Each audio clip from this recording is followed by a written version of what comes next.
벌써 2월 중순이 됐습니다. 시간이 정말 빨리 지나는 것 같습니다.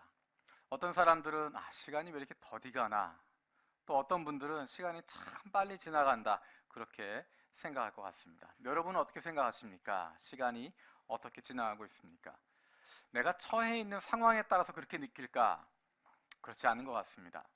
내가 처해 있는 상황보다는 그것을 어떻게 해석하고 있는가, 내가 처해 있는 상황을 어떻게 보고 있는가에 따라서 해석이 달라지는 것 같습니다.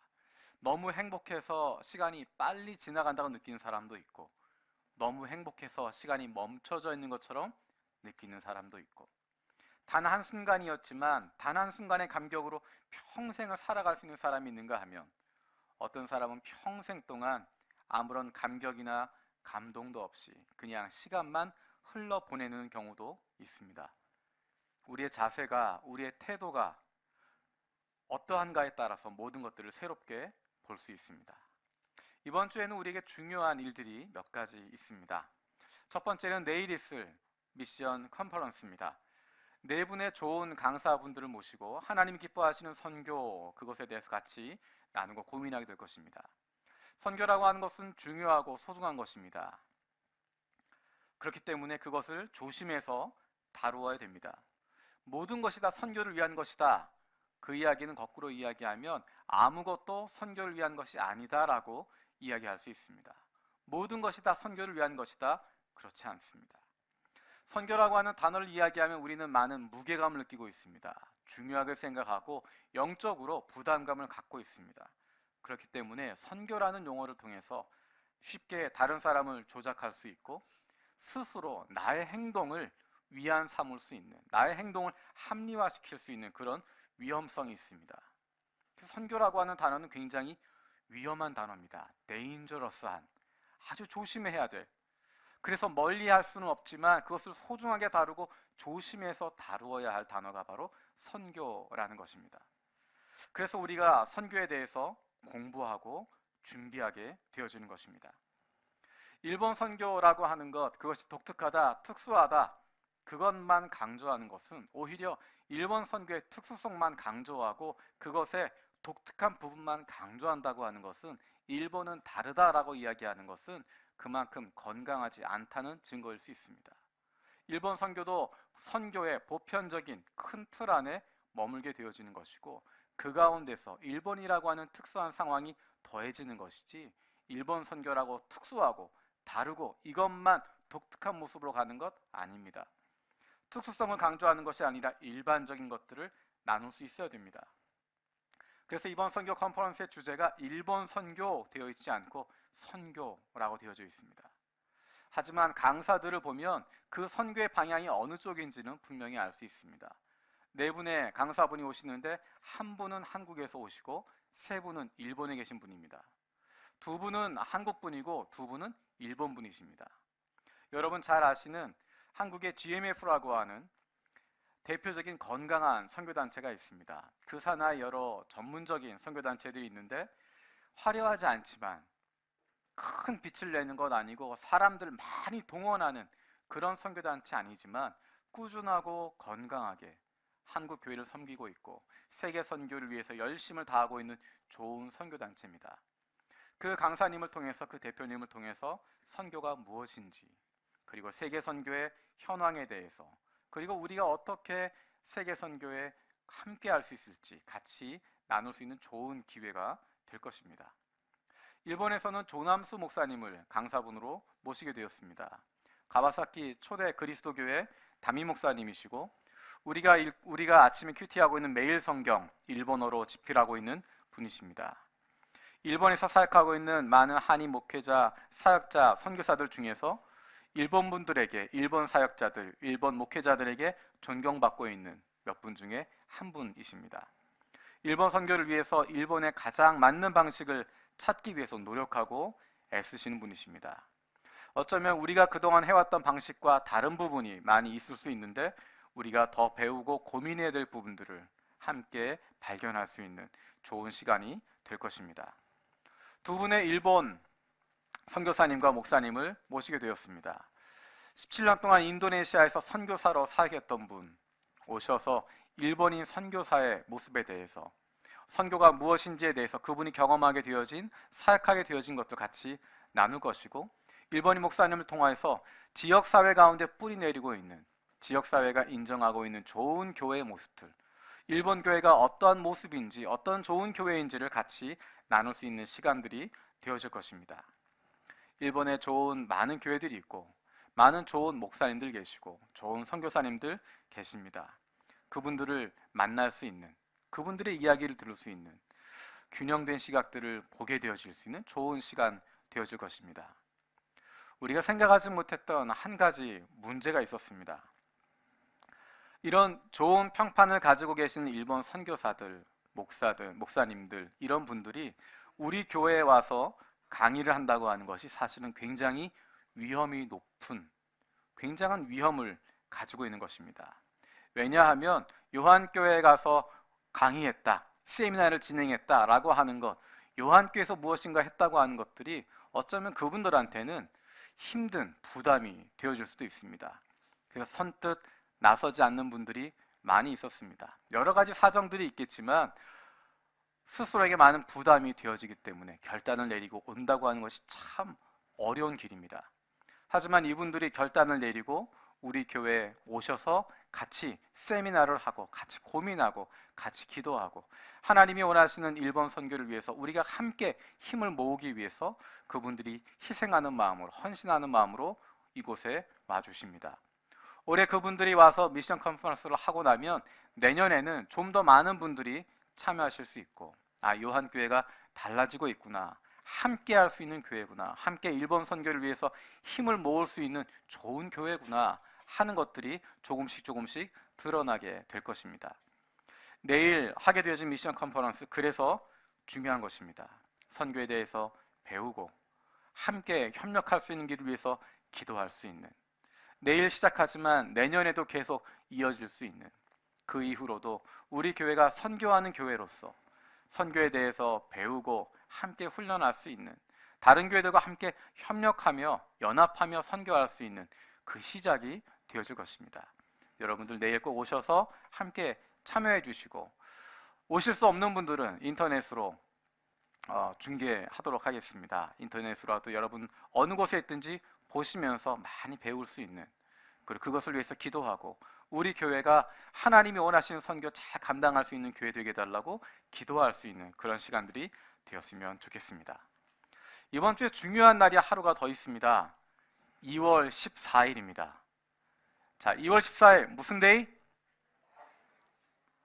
2월 14일 무슨 데이? 네, 여러분 주보를 한번 펴보시면, 주보 뒷면에 보시면 2월 14일이 무슨 날인지 써 있습니다. 자, 뭐라고 되어 있죠? 죄송합니다, 영어로만 되어 있어서. 허쉬 웬즈데이? 자, 이번 수요일 2월 14일은 애쉬 웬즈데이라고 하는 제의 수요일이라고 부르는 날입니다. 그날은 사순절이 시작되는 날입니다. 사순절 하면 떠오르는 것, 부활절입니다. 부활절 이전에 주일을 빼고 40일 동안의 기간을 사순절이라고 부르게 됩니다. 40일의 기간입니다. 그 기간 동안 예수님을 묵상하는 것이고 예수님의 십자가를 묵상하는 시간입니다. 이 날짜는 조금 복잡합니다. 사순절의 시작 날짜는 매년 달라지게 됩니다. 부활절을 기준으로 하기 때문에 부활절을 정하는 기준, 음력으로 충분히 지나고 난 이후에 첫 보름달 뜨고 그 다음 주일, 그것을 부활절로 지키게 됩니다.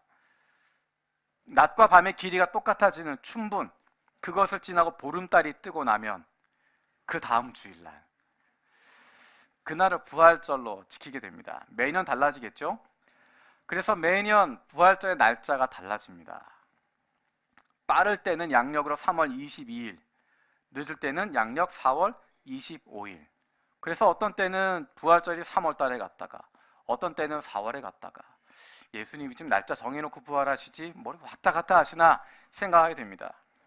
음력으로 지키는 것이기 때문에 날짜가 왔다 갔다 하게 되고요. 사순절은 부활절부터 역산으로 올라갑니다. 주일을 빼고 40일. 그렇게 계산하다 보니까 올해는 2월 14일이 사순절의 시작이 됩니다. 사순절 시작하는 날을 제의 수요일, 애쉬 웬즈데이라고 부릅니다. 자, 올해 부활절은 언제일까요? 올해 부활절은 거짓말같이 4월 1일입니다. 4월 1일이 이번에는 부활절입니다. 다른 때보다 조금 빠른 느낌을 갖게 되었습니다. 이 사순절 첫날, 그날을 애쉬 웬즈데이라고 부르고, 그날 전통적으로 어떤 교회들은 한 가지 의식을 하는 경우가 있습니다. 이마에 재로 십자가 모양을 그리는 것입니다. 그 타다 남은 재 이야기하는 것입니다. 그 재로 이마에 십자가를 바르는 그런 의식들을 하는 교회들이 있습니다. 성경에서 죄를 덮는다라고 하는 의미, 죄를 관련돼서 두 가지의 중요한 의미가 있습니다. 한 가지는 회개하는 것입니다. 구약에서 이야기할 때 욥이 하나님께 기도하면서 회개할 때 티끌과 잿더미 가운데서 회개했다라고 이야기합니다. 다니엘이 민족의 죄를 끌어안고 통곡하며 회개하며 기도할 때 그때도 하나님 앞에 금식하며 베옷을 입고 죄를 무릅쓰고 하나님께 기도했다라고 이야기합니다. 다윗도 마찬가지로 하나님께 회개한다고 하는 기도를 하게 되어질 때 죄를 쓴다, 죄를 뿌리며 라고 하는 표현들을 사용하고 있습니다. 사순절 시작하면서 죄의 수요일, 그것은 죄를 뿌리는 모습을 보이고 있습니다. 우리의 죄를, 우리의 허물을 우리가 죄를 뒤집어 쓰듯이 회개한다고 하는 의미를 갖게 되어지는 것입니다. 그 사순절 기간 동안 우리의 죄를 회개하고 하나님께 나아가는 시간을 갖게 되어집니다. 구약에서 죄라고 하는 것이 갖는 또 한 가지 의미는 인간이 하나님 없이 살 수 없는 존재라고 하는 것을 깨닫게 하는 것입니다. 인간은 흙으로 지음받아서 흙으로 돌아가는 존재입니다. 호흡이 있는 것 같고 능력이 있는 것 같지만 그 호흡이 끊어지고 나면 하나님 창조하신 것처럼 흙에서 돌아왔다가 다시 흙으로 돌아갈 수밖에 없는 존재, 하나님 없이는 죽을 수밖에 없는 존재라고 하는 것, 그것을 다시 한번 기억하는 것입니다. 그래서 제일수요일을 통하여서 예수 그리스도를 기억하는 것이고, 내 생명 되신 주님, 내게 생명 주신 그분, 예수 그리스도의 십자가 없이는 나는 죽을 수밖에 없는 존재라고 하는 것, 나는 죄 가운데 빠져 있을 수밖에 없는 존재, 멸망당할 수밖에 없는 존재라고 하는 것, 이 죄와 같은 존재라고 하는 것, 그것을 기억하는 것이고, 그래서 나에겐 예수 그리스도가 필요하다고, 그래서 나에겐 십자가가 있어야 한다고, 예수 그리스도의 십자가로 말미암아 내가 구원받게 되었다고, 그것을 기도하고 감사하는 기간이 바로 사순절 기간입니다. 바쁘게 살다 보면 잊어버릴 수 있는데, 바쁘게 살다 보면 예수님 십자가 잊어버릴 수 있는데, 내가 여기에 왜 있는지, 내 인생이 어떤 것인지에 대해서 다시 한번 돌아볼 수 있는 이 사순절 기간을 통해서 잠시 걸음을 멈추고 우리 자신을 돌아볼 수 있는, 내가 진정으로 바라보아야 할 대상이 바로 예수 그리스도의 십자가라고 하는 것, 예수 그리스도에게 시선을 집중할 수 있는 기간이 바로 사순절 기간입니다. 이런 교회력의 절기를 보면서 또 앞으로 다가올 부활절을 생각하면서 이런 생각을 가끔 하게 됩니다. 우리는 이렇게 2000년 전에 그 예수님의 모습을 상상하면서, 생각하면서 우리를 위해서 십자가에 돌아가신 예수님, 우리는 상상하고 있는데, 생각하고 있는데, 야, 예수님 그때 있었던 사람들은 참 좋았겠다. 예수님이 기적 베푸실 때 그 자리에 있었던 사람들 얼마나 좋았을까, 얼마나 감격스러웠을까. 성경에 나와 있는 그 놀라운 기적들 직접 눈으로 보고 예수님 말씀하신 그 말씀들 직접 귀로 듣는다고 하면 얼마나 감격스러웠을까. 야, 내가 그 기적 내 눈으로 봤으면 예수님 더 일찍 믿었을 텐데, 내가 그 말씀 직접 들었다고 한다면 예수님 믿게 됐을 텐데, 오늘날에도 그러한 기적이 벌어지면, 예수님의 이름으로 말미암은 기적들이 일어나게 되면 사람들이 예수님 믿을 텐데, 오늘날 교회에 기적이 안 일어나서 예수를 안 믿는다 생각하는 사람들이 있습니다. 그때로 돌아갔으면 참 좋을 텐데, 그때 사람들은 행복할 텐데. 예수님이 활동하던 시기에 죽은 사람이 살아나기도 하고, 어린아이 한 명의 도시락으로 어른들 수천 명이 배불리게 먹고 남기도 했던, 수많은 병든 사람들이 무수하게 고침을 받았었습니다. 이런 기적들을 보면 누구나 다 예수님을 믿을 것 같은데, 예수님을 믿게 될 것 같은데, 실상은 그렇지 않았습니다. 예수님이 행하셨던 이 기적들 직접 목격한 사람들도 있었고 그 기적의 대상이 되었던 사람들도 많이 있었는데 그들이 모두 예수를 믿게 되었을까? 한 가지 예를 들면 어린아이 한 명의 도시락이었던 보리떡 5개, 물고기 2마리로 배부르게 먹었던 사람들이 남자 성인만 5천 명이라고 이야기하고 있습니다. 여자와 아이들은 빼고 계산했기 때문에 적게 계산하더라도 적어도 10,000명에서 20,000명 가까운 사람들이 예수님의 그 놀라운 기적으로 배부르게 먹었던 것입니다. 한 번 한 것이 아니라 적어도 한 번이 더 있습니다. 마가복음에는 4,000명을 먹이신 기적이 또 나타나 있습니다. 보리떡 7개로 4,000명을 배불리 먹이셨던, 마찬가지로 남자 성인들만 4,000명이니까 최소로 잡아도 8,000명에서 20,000명 가까운 사람들을 배불리 먹이셨던 사건이 있었습니다. 그 주변에 수많은 기적을 목격했던 사람들이 있습니다. 그 기적 때문에 배불렀던 사람들이 있었습니다. 많은 이야기를 들었던 사람들이 있었습니다. 그 기적의 주인공이 되었던 사람들이 수많게 있었습니다. 그들이 다 어디로 갔을까요? 그들이 다 어디로 갔을까요? 그 놀라운 기적 목격했던 사람들, 그 기적의 주인공이 되었던 사람들, 그 사람들은 다 어디로 갔을까? 기적을 경험하는 것이 신앙을 보장하지 않습니다. 기적을 본다고 예수님을 보게 되는 것, 예수님을 믿게 되는 것 아닙니다. 문제 해결 잠시 경험할 수 있지만, 잠시 감정적으로 즐거울 수는 있겠지만 그것이 예수를 믿게 한다고 말할 수 없습니다. 우리 주변에 기적을 행한다고 하는, 은사가 있다고 하는 사역자들, 목사님들, 여러 경우들을 보게 됩니다. 그래서 그것을 보고 예수를 믿게 되는가? 그렇지 않습니다. 예수를 믿는다는 핑계로 그 사람을 우상화하게 되는 것이고, 그 사람이 주인공 되어지는 것이고, 그 기적, 그 행위, 그 물질, 거기에 사로잡히는 것이지 예수에게 고정되어지지 않습니다. 왜 기적을 보고도 예수님을 믿을 수 없는 것일까? 왜냐하면 우리는 기적을 보면서 그 현상에 집중하기 때문입니다. 그 문제에 우리의 시선을 가두고 있기 때문입니다. 내가 기대했던 혹은 기대하지 않았던 현상적인 변화에만 집중하고 있기 때문에 그것이 우리의 인생을 변화시키지 못하는 것입니다. 내가 기대했던 것 이루어지면 잠시 기분이 좋은 거고 믿음이 생긴 것처럼 착각하는 것이고 예수님 믿는 것처럼 행동할 뿐이지, 시간이 지나가면 다 잊어버립니다. 시간이 지나가면 다 식어져 버립니다. 요한복음에서는 예수님이 행하셨던 이러한 일들, 그것을 표적이라고 이야기합니다. 단순히 기적이라고 부르는 것과는 차이가 있는 단어입니다. 기적이라고 하는 것은 초자연적인 현상을 이야기하는 것이지만 표적이라고 하는 것은 무엇인가를 보여주는 것입니다. 이 표적 자체가 중요한 것이 아니라 그것이 연결해주고 있는 대상이 있다는 것입니다.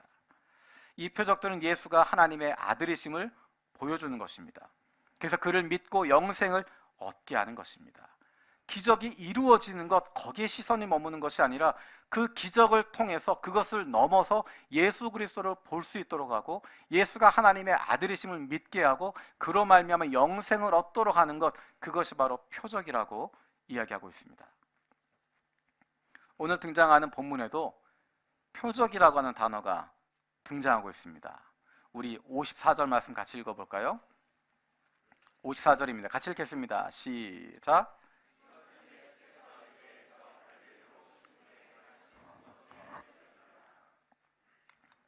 이것은 예수께서 유대에서 갈릴리에 오신 후에 행하신 두 번째 표적이니라. 여러분, 오늘 본문에서 어떤 일이 일어났는지 기억하십니까? 아팠던 애가 나았습니다. 뭔가 약하지 않으세요? 예수님께서 일으키셨던 기적들이 많이 있는데 그런 거에 비하면 좀 약하다 생각 들지 않으세요? 죽었던 사람, 나인성 과부의 아들 관으로 탁 들려나가고 있었는데 가셔서 손을 얹으셨더니 그 죽은 사람이 다 일어나게 됩니다.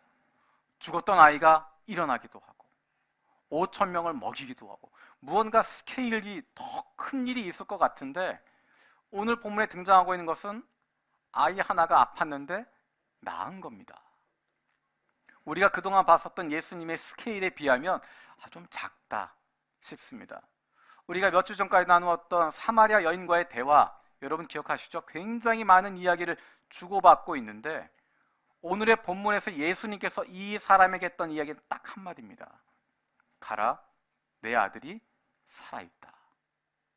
뭐 좀 예수님이 메시지를 좀 그럴듯한, 좀 감동적인, 뭔가 눈물이 핑 돌만한, 우리의 마음이 쫙 뜨거워질 만한 그런 이야기도 아니고, 굉장히 스케일이 있는 그런 것도 아니고, 죽은 사람 잘 살리시는데 뭐 죽은 사람 살리는 것도 아니고, 죽을 뻔했던 사람을 살린 거지 죽은 사람 살리는 것도 아니고, 그렇게 우리가 봤던 내용들에 비하면 강도도 약하고 뭔가 좀 부족한 것 같은데 오늘은 이 말씀을 표적이라고 이야기하고 있습니다. 왜 이 사건이, 왜 이 본문의 사건이 표적이라고 불리게 되어지는지, 왜 표적인지를 함께 살펴보길 원합니다. 우리 먼저 47절 말씀 읽겠습니다. 47절입니다. 시작. 그로부터 갈릴리로 오셨다는 것을 듣고 가서 청하되 내려오셔서 내 아들의 병을 고쳐 주소서 하니 그가 거의 죽게 되었음이라. 아이가 아파서, 아들이 아파서 예수님께 와서 내 아들의 병을 고쳐 주십시오라고 이야기합니다. 이거는 단순한 감기 수준은 아닌 것 같습니다. 인플루엔자 수준도 아닌 것 같고요. 뭔가 좀 심각했던 상황이었던 것 같습니다. 뜨겁게 열이 나는 죽을 병이었던 것 같습니다. 그래서 오늘 본문에서는 거의 죽게 되었다라고 이야기합니다. 열이 내리지 않고 사경을 헤매게 되어지는.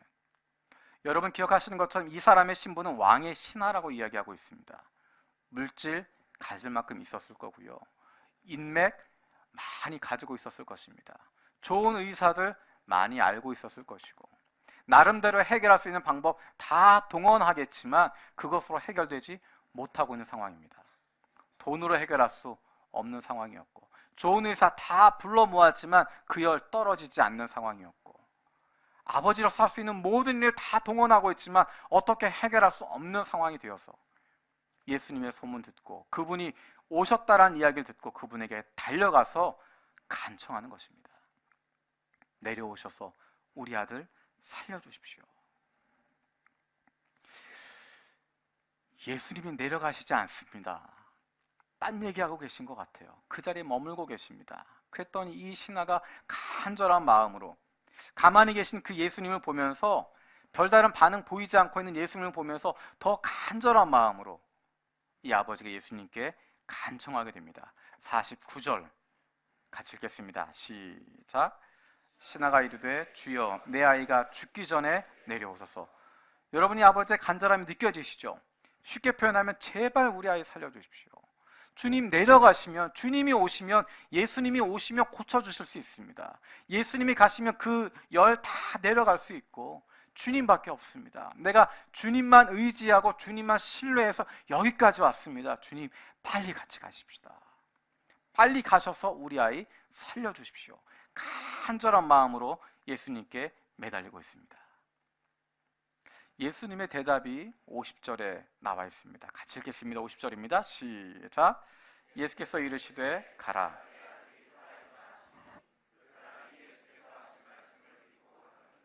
자, 여러분 이 사람의 표정이 어땠을까요? 50절에 나와 있는 이 사람이 예수님 하신 말씀 듣고 예수께서 하신 말씀을 믿고 갔습니다. 그때 이 사람의 마음이 어땠을까요? 표정이 어땠을까요? 여러분 같은 표정이었을까요? 자, 이 사람의 표정을 한번 상상을 해보겠습니다. 우리 51절 읽어볼게요. 51절. 51절부터 53절까지 읽어보겠습니다. 시작.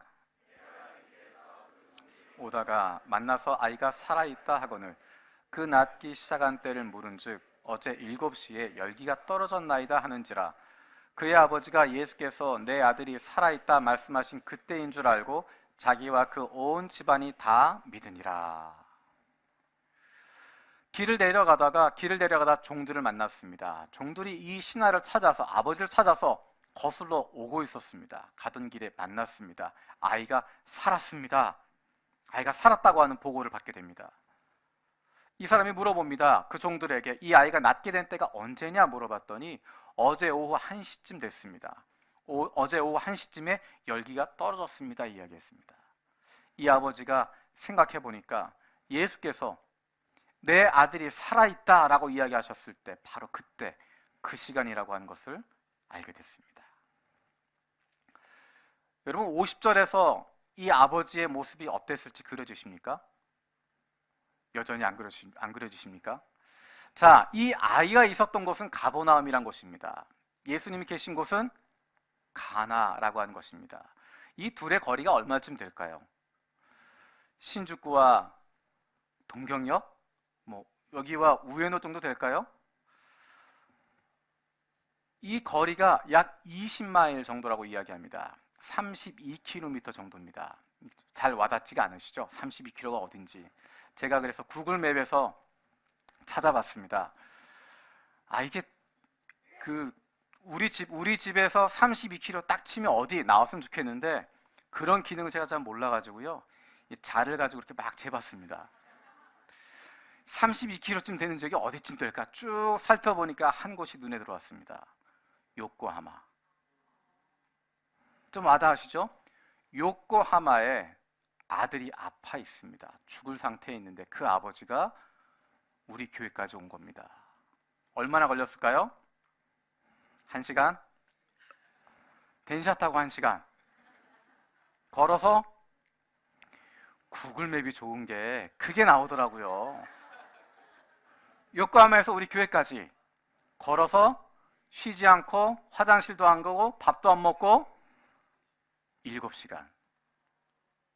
7시간을 걸어올 길입니다. 요코하마에서 우리 교회까지 32km 정도 되는 거리. 7시간을 걸어야 할. 이 아버지가 얼마만큼 걸어가는 거리였을까? 우리 52절 한번 보겠습니다. 52절에 보면 뭐라고 이야기하냐면 어제 7시에 열기가 떨어졌다라고 이야기합니다. 언제 만난 거죠? 하루 지나고 만난 겁니다. 이 아버지가 예수님의 말씀을 듣고 바로 출발했는데 하루가 지나서야 그 종들을 만나게 되었습니다. 물론 중간에 밤 시간이 있었기 때문에 하룻밤을 어디선가 묵고 갔을 것 같습니다. 이 아버지의 마음이 어땠을까? 나았다는 증거도 없습니다. 지금처럼 전화가 있어서 바로 전화해서 지금 예수님 말씀하셨는데 어떻게 열진 내렸냐? 확인할 수 있는 것도 아니고요. 그냥 가는 겁니다. 보이지 않습니다. 아무 증거도 없습니다. 아무것도 나타나지 않습니다. 그것에 대한 사인을 주는 것도 아닙니다. 예수님 말씀 한마디뿐입니다. 가라, 내 아들이 살아있다. 그 이야기를 듣고 집을 향해서 가는 것입니다. 예수님이 뭔가를 주신 것도 아닙니다. 사인을 해서 이 사인을 가져가서 아이에게 얹어 놓으면 나을 것이다. 그런 것도 아니고요. 뭔가 약 한 첩 지어서 이 약을 가져다가 입에다가 집어넣으면 열이 내릴 거다. 그런 것도 아니고요. 그냥 가라라고 이야기한 것입니다. 하루가 넘게 가던 곳과 마찬가지로 그곳에 올 때도 하루가 넘게 예수님을 찾아서 간절한 마음으로 왔는데 딱 한마디 듣고 내려가는 것입니다. 이 아버지가 정말 믿음을 가지고 예수님 이렇게 말씀하셨으니 우리 아들 살았다라는 마음 가지고 갔을까요? 그렇지 않았을 것 같습니다. 왜냐하면 이 사람이 물어본단 말이에요. 그 종에게 물어봅니다. 아이가 열이 내렸다고 했는데 언제쯤 내렸냐고 물어봅니다. 그 이야기는 무엇이냐면 혹시라는 것입니다. 설마 예수님 말씀하셨던 그때 내린 건가? 물어보는 것입니다. 종들이 이야기하는 것 어제 7시쯤 어제 오후에 1시쯤부터 내리기 시작했습니다. 그때 바로 예수님의 말씀이 있었던 순간이라고 하는 것 이가 깨닫게 되었습니다. 정말 그가 믿음으로 확신을 가지고 예수님 가라고 했으니까 우리 아들 낳았어 라고 생각했다면 이렇게 물어볼 필요도 없고 이렇게 등장하지도 않습니다. 50절에서 51절 넘어가는 동안에 이 아버지의 마음이 어땠을까? 믿음이라고 하는 것, 듣고 믿고 행동으로 옮기는 것입니다. 거기서 시작하는 것입니다. 눈으로 보이지 않는 것, 아무것도 보이지 않지만 믿음을 가지고 걸음을 내디는 것입니다. 그 걸음 가볍지 않습니다. 그 걸음 가볍지 않습니다. 그 안에는 끊임없이 의심이 올라올 수도 있습니다. 정말 이거 맞을까? 정말 될까? 정말 살아날까? 괜찮을까? 하지만 의지적으로 결단을 내리고 걸어가는 것입니다. 예수님의 말씀, 그 말씀을 내가 믿겠다라고 결단하고 그것에 대한 신뢰를 가지고 걸어가는 것입니다. 믿음은 행동으로 나타나는 것입니다. 믿음은 머릿속으로 되는 것이 아니라, 믿음은 마음이 뜨거워서 되는 것이 아니라, 내가 기분이 좋아서 되는 것이 아니라, 믿음은 행동하는 것이고, 믿음은 발걸음을 내딛는 것이고, 믿음은 시작하는 것입니다. 그래야 그것이 믿음이 되어지는 것이고, 그래야 그것이 결론을 보게 되는 것입니다. 중간에 밤을 보내면서 얼마나 마음이 힘들었을까? 두렵지 않았을까? 자, 이 이야기의 결론이 뭐였을까? 뭘까요? 이 이야기 끝이 뭘로 끝납니까? 우리 53절 같이 읽어보겠습니다. 53절입니다. 시작.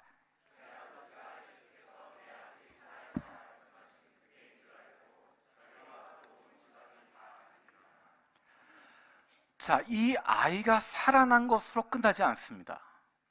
이 아이가 살아났다, 그래서 모두 행복하게 살았습니다.로 끝나지 않습니다. 이 아이가 살아났다는 것으로 끝나는 것이 아니라 그 뒤에 붙어있는 다른 이야기가 있습니다. 병이 나았다로 끝나지 않습니다. 주님은 굳이 가버나움까지 가실 필요 없는 분이었습니다. 왜냐하면 예수님의 전문이 원격 치료입니다. 멀리 떨어져서 치료하시는 거.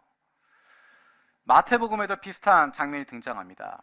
가나안 여인이 와서 예수님께 간청합니다. 내 딸이 귀신 들렸습니다. 고쳐주십시오. 예수님께서 조금 세게 이야기하십니다. 평소 같으면 그냥 받아주실 텐데 뭔가 좀 사연이 있어서 그 여인을 조금 거칠게 세게 대하십니다. 하지만 이 여인이 예수님께 간청하게 되어집니다. 그래서 예수님이 이렇게 이야기하십니다. 마태복음 15장 28절입니다. 같이 읽겠습니다. 시작. 이에 예수께서 대답하여 이르시되 여자여 내 믿음이 크도다. 내 소원대로 되리라 하시니 그때로부터 그의 딸이 나으니라. 바로 그 시각에 그 여자의 딸이 나았다라고 기억하는 것입니다. 예수님은 그렇게 원격 진료하시는 것, 멀리서 치료해 주시는 것 충분히 하시는 분이십니다. 그가 믿음이 있으면 그렇게 고쳐주시는 것 충분히 하시는 분이십니다. 뿐만 아니라 기도할 때 그것이 기도가 다 끝나고 나면, 작정해 있는 거 끝나고 나면 그때 응답하시는 것이 아니라 기도하기 시작할 때, 마음을 먹기 시작하는 순간부터 우리의 필요를 아시고 우리의 있어야 될 것 미리 아시고 미리 응답하시는 분이 바로 우리 하나님이십니다. 다니엘이 민족의 죄를 끌어안고 공동체의 죄를 끌어안고 간절한 마음으로 하나님 앞에 금식하며 기도합니다. 새 일해 동안 21일 동안 간절한 마음으로 슬퍼하면서 이 민족을 구원해 달라고, 새 일해가 차기까지 슬픔 가운데 또 좋은 떡 먹지 않고 고기와 포도주를 입에 대지 않고 기름을 바르지 않고 금식하며 간절한 마음으로 기도합니다. 근데 그 기도의 응답은 언제 이루어졌을까? 우리 다니엘 10장 12절 말씀 같이 읽겠습니다. 시작. 그가 내게 이르되 다니엘아 두려워하지 말라. 내가 깨달으려 하여 내 하나님 앞에 스스로 겸비하게 하기로 결심하던 첫날부터 내 말이 다 응답받았으므로 내가 내 말로 말미암아 왔느니라. 새 일에 작정했던 것 끝나고 나니까 응답해 주시는 것이 아니라 그렇게 기도하겠다고, 하나님께 간절히 나아가겠다고 결단하는 그 순간부터, 바로 그 순간부터 이미 응답하셨다라고 이야기합니다. 그런데 오늘의 이야기에서 결론으로 끝나게 되어지는 것, 병이 나았다로 끝나지 않고 거기에서 그 다음 단계가 있게 되어집니다. 단순히 기도가 응답되었다고 하는 것, 그 사람의 청이 들어졌다고 하는 것, 그것이 중요하게 되어지는 것이 아니라 그 다음에 나오는 진짜 결론은 무엇이냐면, 그래서 그와 그의 온 집이 함께 예수를 믿었다라는 것입니다. 병이 나았다가 끝이 아니라, 병이 나은 것이 끝이 되는 것이 아니라, 그로 말미암아 그와 그의 온 집안이 함께 예수를 믿었다라고 이야기합니다. 그래서 54절에서 이 사건을 표적이라고 이야기하는 것입니다. 이 일을 통해서 예수님을 믿게 되었다는 것입니다. 이 일을 통해서 예수를 하나님의 아들로, 구세주로, 그리스도요, 메시아로 믿게 되었다는 것입니다. 예수님의 부활을 목격하고도 패배감에, 시리에 빠져 있었던 예수님의 제자들, 앞으로 무엇을 해야 될지 모르고 어떻게 살아야 될지 모르고 있었던 제자들에게 예수님이 나타나십니다. 밤새 물고기를 잡지 못하고 있었던 제자들, 시리에 빠져 있고 풀이 죽어 있는 모습, 그것은 그들의 영적인 상황을 그대로 보여주는 것입니다. 근데 예수님께서 나타나셔서 그들에게 말씀하십니다. 요한복음 21장 3절에 보면, 요한복음 21장 3절 말씀 같이 읽겠습니다. 시작. 시몬 베드로가 나는 물고기 잡으러 가노라 하니 그들이 우리도 함께 가겠다 하고 나가서 배에 올랐으나 그날 밤에 아무것도 잡지 못하였더니, 그들이 나는 다시 물고기 잡으러 가겠다라고 이야기하고 돌아갔는데 밤새 아무것도 잡지 못했다라고 이야기합니다. 그때 예수님이 등장하십니다. 예수님 오셔서 멀리서 이야기하십니다. 얘들아, 너희가 고기 좀 잡았냐? 못 잡았습니다. 예수님이 말씀하십니다. 그물을 배 오른편에 던져라. 그러면 잡으리라. 그랬더니 물고기가 많아서, 그렇게 던졌더니 물고기가 많아 그물을 들 수 없게 되었습니다. 그리고 이 제자들이 예수님께 나와서 무릎을 꿇습니다. 왜 그랬을까요? 이와 비슷한 장면이 누가복음에도 등장하고 있습니다. 누가복음 5장에 보면 시몬 베드로가 예수님 앞에 나아가는 장면이 등장합니다. 누가복음 5장 4절에서 6절 말씀 같이 읽겠습니다. 시작.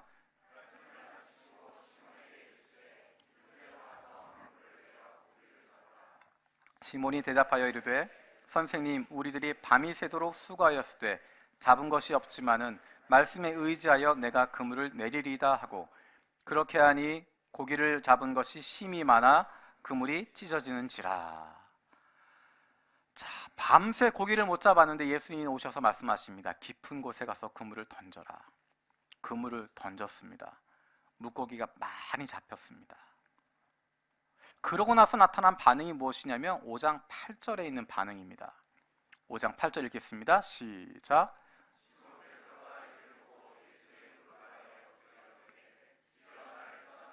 나는 죄인오소이다 하니. 또 11절 읽겠습니다. 11절. 5장 11절입니다. 시작.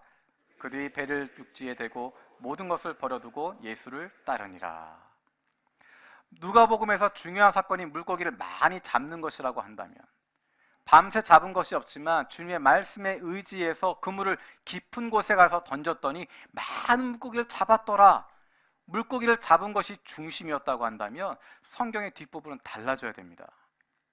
물고기를 많이 잡아서 그 물고기 팔아서 베드로는 큰 돈을 벌었다. 큰 집을 샀다. 큰 배를 구입했다. 그래서 나중에 베드로 상사라고 하는 큰 회사도 만들고 그 지역에 유지가 되어서 하나님께 영광을 돌렸더라. 누가복음 5장에 보면 그런 이야기 등장하지 않습니다.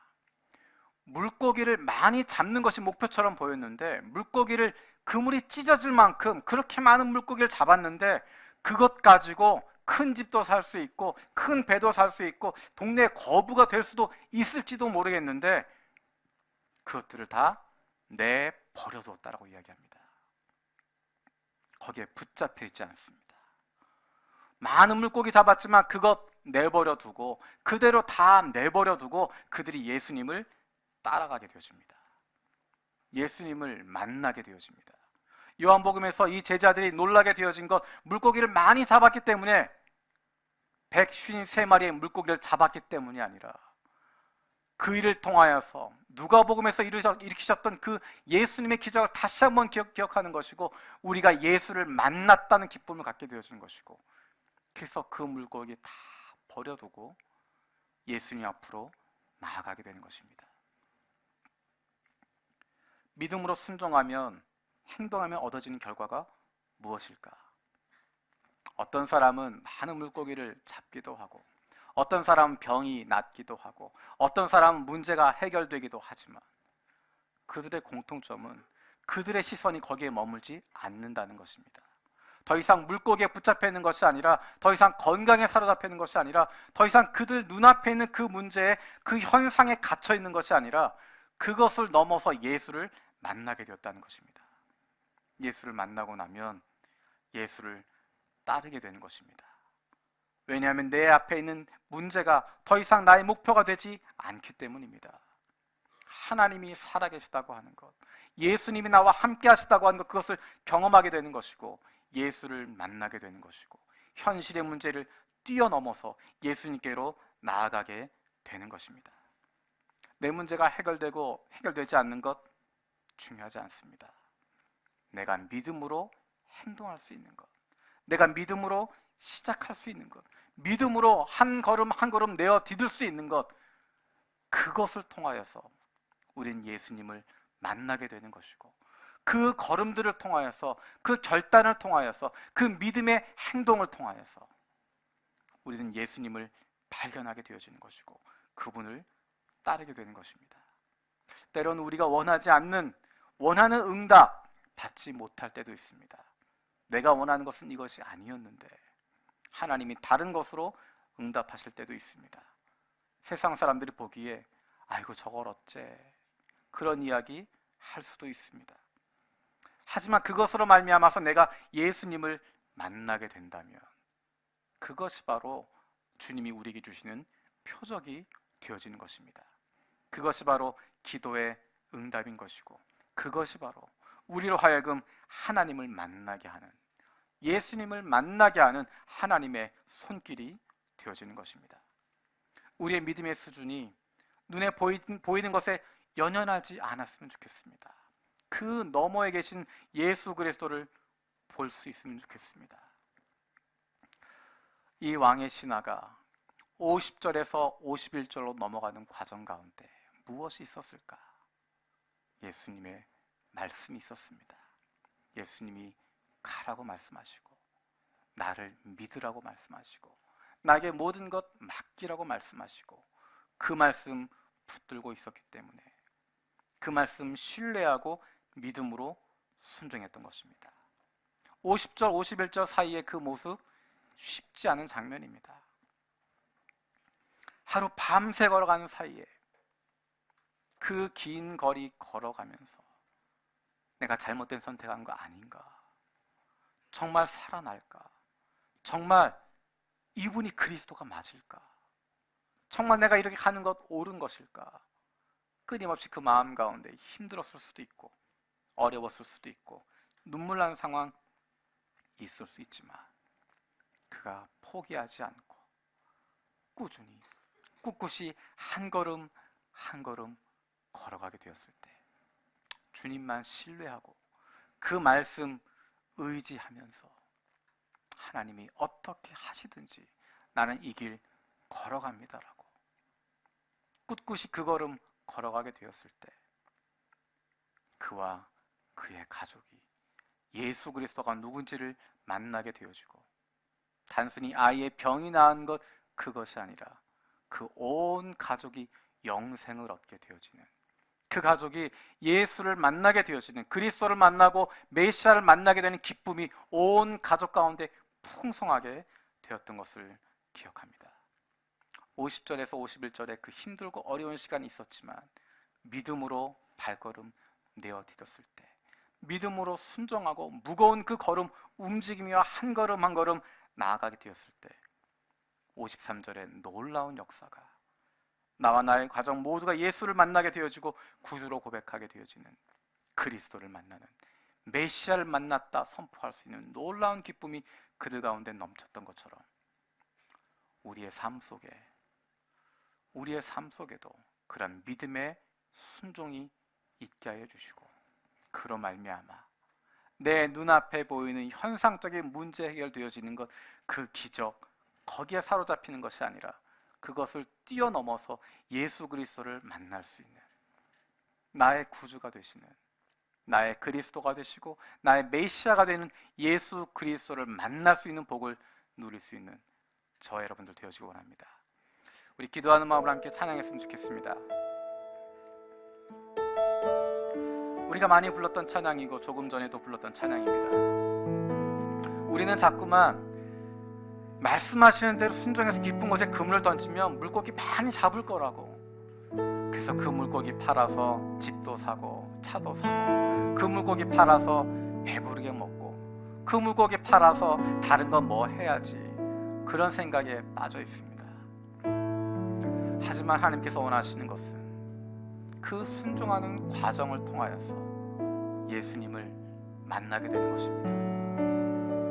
그 순종하는 과정을 통하여서, 그 믿음의 결단을 통하여서 예수님을 만나게 되어지고 우리의 인생이 새로워지는 것, 당장 지금 먹고 사는 문제, 그것이 아니라 내 영혼의 문제가 해결되어지고 내 인생의 문제가 해결받게 되어지는 예수를 만나기를 원하고 계십니다. 우리 다시 한번 찬양할 때 그런 마음으로 찬양했으면 좋겠습니다. 내가 믿음으로 순종하게 하시고 그로 말미암아 예수 그리스도 만나게 해주십시오. 예수님 만나게 하시고 예수가 나의 구주라고, 예수가 나의 그리스도시요 주님이 나의 메시아라고 선포할 수 있는, 그 기쁨에 가득 찰 수 있는, 나를 붙잡고 있는 현상적인 문제에 사로잡혀 있는 것이 아니라 그것을 뛰어넘을 수 있는 기쁨을 갖게 하여 주시고, 그것을 뛰어넘어서 주님이 주신 놀라운 평안과 기쁨으로 가득 찬 인생 되게 해달라고 기도하는 마음으로 나에게 믿음을 주시옵소서. 그 마음으로 함께 찬양하겠습니다.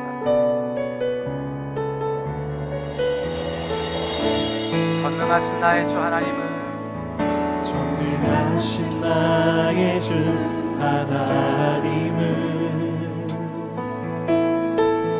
능치 못하실 일 전혀 없네. 우리의 모든 간구도, 우리의 모든 생각도, 우리의 모든 꿈과 모든 소망도 지시하신 나의 주 하나님은 우리의 모든 괴로움 바꿀 수 있네. 불가능한 일 행하시고 죽은 자를 일으키시니 그를 이길 자 아무도 없네. 주의 말씀을 지하여 깊은 곳에 금을 던져 오늘 그가 놀라운 일을 이루시는구나. 주의 말씀을 지하여 믿음으로 금을 던져 믿는 자에게 능치 못함 없네. 전능하신 나의 주 하나님은, 능치 못하실 일 전혀 없네. 능치 못하실 일 전혀 없네. 우리의 모든 간구도, 우리의 모든 생각도, 우리의 모든 생각도, 우리의 모든 꿈과 모든 소망도 신실하신 나의 주 하나님은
마태복음에서 가나안 여인의 그 딸을 고치셨던 것처럼 다니엘이 기도 시작할 때 이미 그의 기도를 들어주시고 응답하셨던 것처럼 하나님은 우리의 필요를 다 알고 계시고 있어야 할 것 다 알고 계시는데 우리에게 원하시는 것 그 문제 해결하는 것이 아니라 거기에 사로잡혀 있는 것이 아니라 주님의 말씀에 의지해서 순종하는 믿음으로 순종의 발걸음 내어딛는 그것을 원하고 계심을 우리가 깨닫게 되시기 원합니다.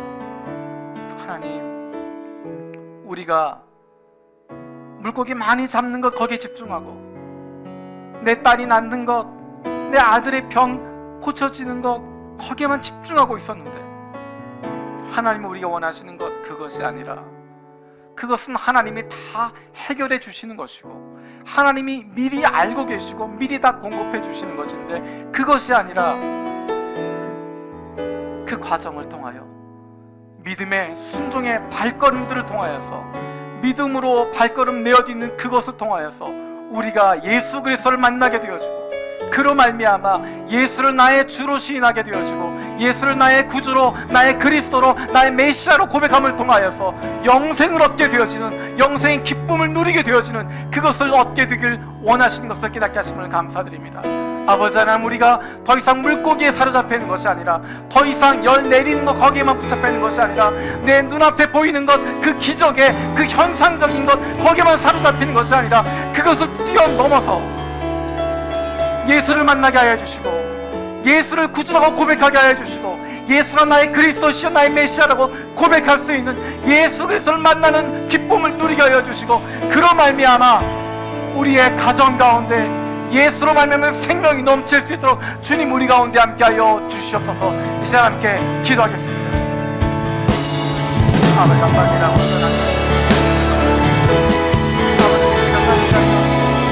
아버지 하나님, 이 아버지로 이 시간에 믿음으로 아버지 발견되는 우리 기자여 주셔서 그 자리에 멈춰 있는 것이 아니라 그 자리에 멈춰 있는 것이 아니라 이들을 가지고 나가주시고 하나님 우리 이런 일을 가져야 주시옵소서.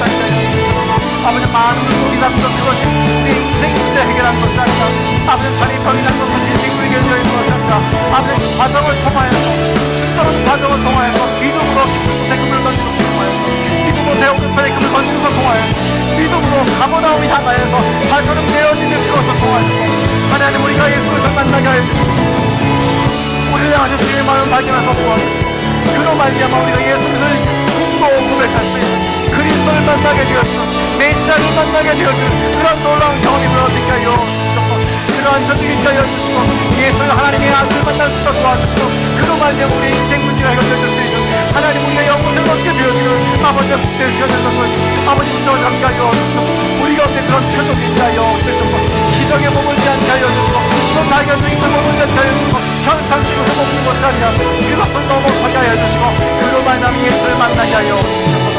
그로 말미암아 우리 가족의 변화되게 하여 주시옵소서. 내가 앞장받면서 내가 믿어줄 것이 아니라 그를 통하여 주를 만나서 도와주시고 우리가 원하는 것을 불만하고만 역사해 주시는 것이 하여 주시고 우리가 주시는 것이 하여 주시옵소서. 우리가 역사해 주시고 이제는 바라보려나 함께 하여 주시옵소서.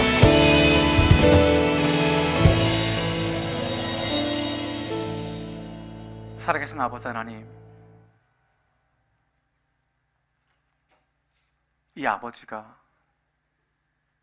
가라 내 아들이 살아있다 그 말씀 때문에 그 말씀 붙잡고 담대함을 가지고 보이지 않지만 아무 소리 들리지 않지만 그래도 예수 그리스도의 그 말씀 붙잡고 그 말씀 신뢰함으로 어렵게 가버나움 향하여서 한 걸음 한 걸음 내어딛던 모습을 기억합니다. 밤새도록 노력하지만 물고기 한 마리 없었어도 주님 말씀 의지해서 깊은 곳에 그물을 던졌다. 주님 말씀 의지해서 배 오른편에 다시 한번 그물을 던졌던 그 믿음의 행동들을 기억합니다.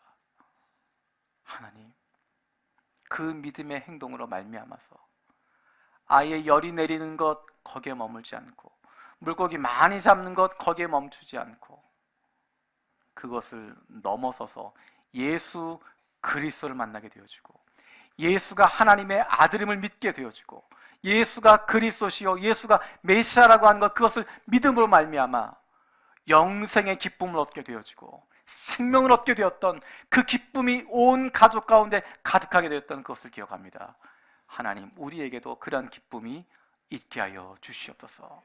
주님께서 우리의 필요를 다 아시고 미리 응답하시고 미리 다 공급해 주시는데, 우리가 거기에 사로잡혀 있는 것이 아니라 기적에 사로잡히고 초자연적인 것에 사로잡히고 현상적인 것에 머물고 있는 것이 아니라 그것을 넘어설 수 있는 표적을 보게 하여 주시고, 예수가 그리스도라고 고백할 수 있는, 예수가 나의 메시아라고 고백할 수 있는, 예수가 우리 가정의 그리스도시요 메시아라고 고백하게 되진 그 기쁨이 우리 가운데 넘칠 수 있도록 하나님 우리에게 믿음을 더하여 주시고, 그 믿음으로 한 걸음 한 걸음 걸어갈 수 있는 주님의 자녀들 되게 하여 주시옵소서. 감사드렸고 예수님의 이름으로 기도드립니다. 아멘.